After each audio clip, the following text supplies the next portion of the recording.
Ake siqale ke ngokunikeza izibongo nezincomo kubongo okukholo Khumalo kunguyena osilandisele ngalomlando engifunda njengamanje. Ake sibheke umlando ngenkosi uMzilikazi Khumalo, inkosi yabathwakazi. UMzilikazi ke kaMashobane Khumalo ungenye yezinsizwa ezazakhela igama ngesikhathi zezimpi ezazaziwa ngumfecane. Lezo zimpi ke zadlanga kakhulu ngeminyaka yangama-1800s. Unina ke kwakunguNompethu indodakazi yamaNdwandwe, inkosi uZwide kaLanga.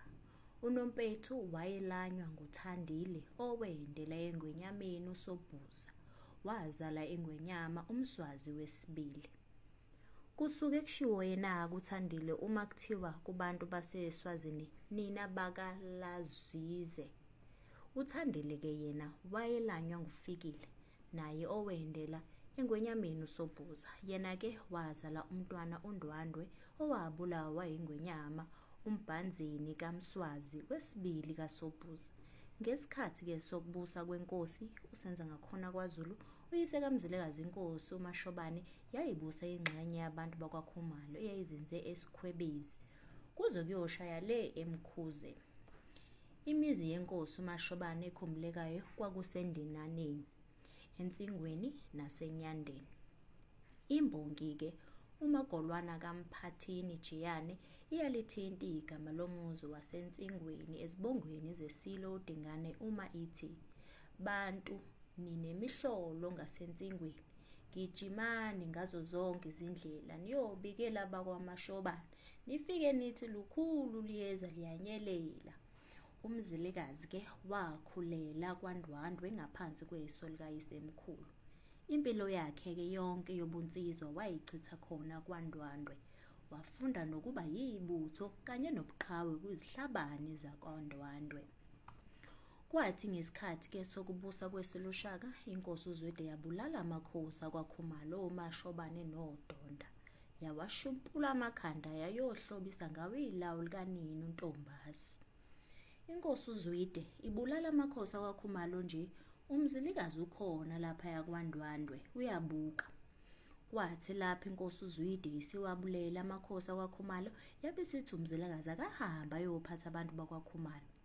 Ngempela wasuka-ke uMzilikazi wakwaNdwandwe waphindela kwaKhumalo.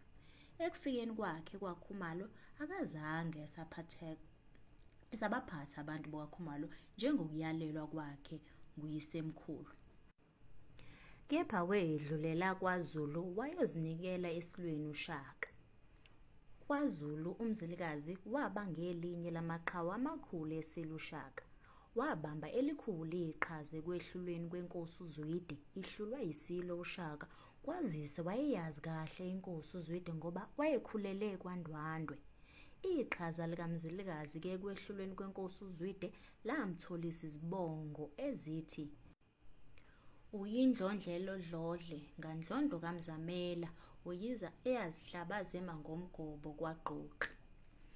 Indlondlela ke uhlobo lomkhonto olubuye lwaziwe ngokuthi umdlulu.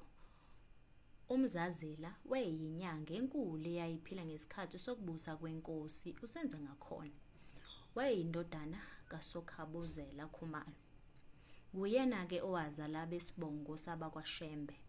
Ngenxa ke yobuqhawe bakhe, uMzilikazi iSelushaka sagcina simkhuphule waba ngenye ezintweni ezinkulu ezazithunywa yiLembe ukuba ziyohlasela izizwe ezikude.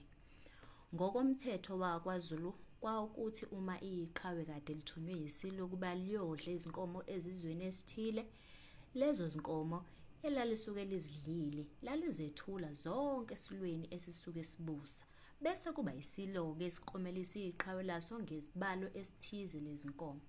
Ngonyaka-ke wa-1821 iLembe lathuma uMzilikazi ukuba ayohlasela abeSuthu ababebuswa yinkosi uHanisi eNtabazwe eHarrismith. Ngempela-ke waphuma uMzilikazi eholimpi yeLembe waphekelela khona eNtabazwe, wafika wabahlasela abeSuthu wadla umhlambi wezinkomo. Kulowo mhlambi-ke kwakukhona unyoni kayiphumuli owuhlobo lwenkomo lwabe luyigugu kakhulu emakhosini asendulo.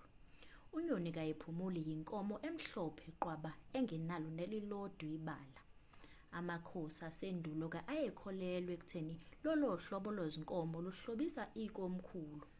Esewudlile umhlambi wezinkomo zabeSuthu wawuqhuba wabheka nawo kwaZulu wayowethula esilweni uShaka. Ekuwethuleni kwakhe-ke wagodla wonke uNyoni kaYiphumule. Kwase kusuka omunye wabafowabo kaMzilikazi ogama lakhe kwakuGunzeni.